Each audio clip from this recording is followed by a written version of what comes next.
Well, hello there, everybody, and welcome to another episode of the Soda Review Podcast. I am your host, Julian, and I feel like I'm burning alive. On today's episode, I thought we would sample a craft bottled soda of a different variety, namely one of the heavy hitters in the industry. Now, this might not be one of the top dogs, but I think we're looking at numero tres in the cola arena.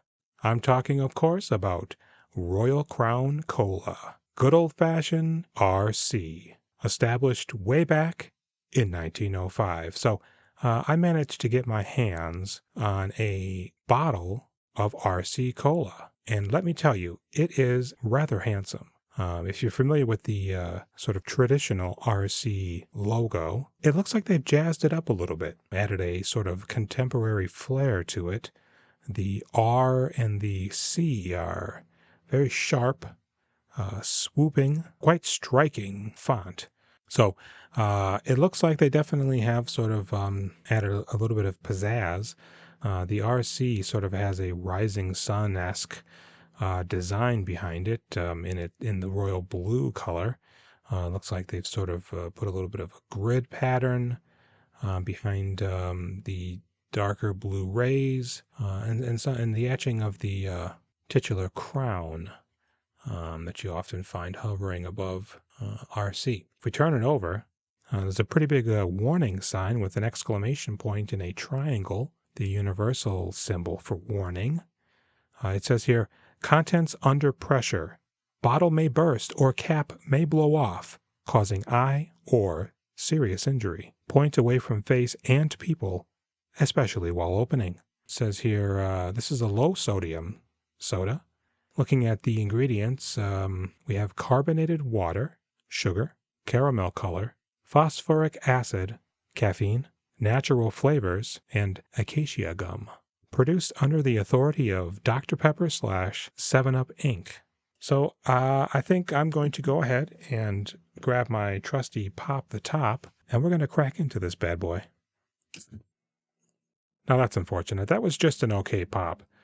The top didn't actually become lodged in the Pop the Top unit and discharge of its own volition, which typically is the case with Pop the Top.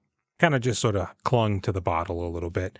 However, there was a robust, possibly the healthiest amount of fog and carbonation rush that I look for in a beverage, which is kind of striking considering RC jokingly is always referred to as the flat soda. So without further ado, Royal Crown Cola, bottoms up.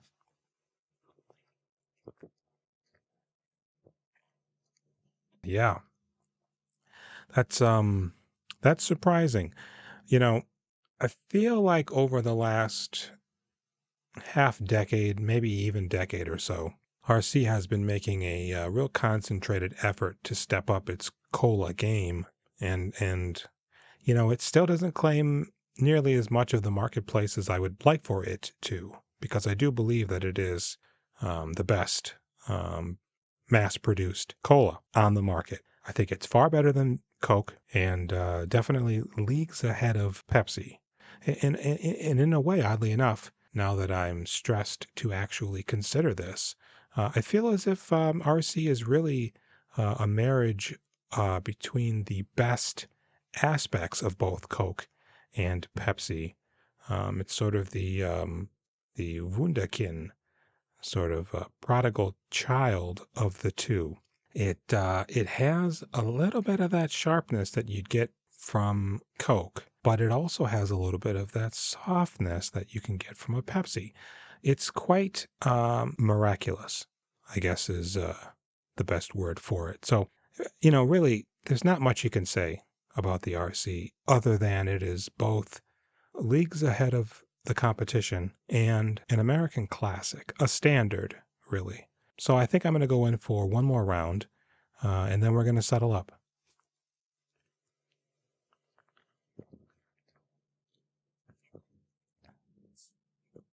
Boy, that's a pleasant, tasty cola.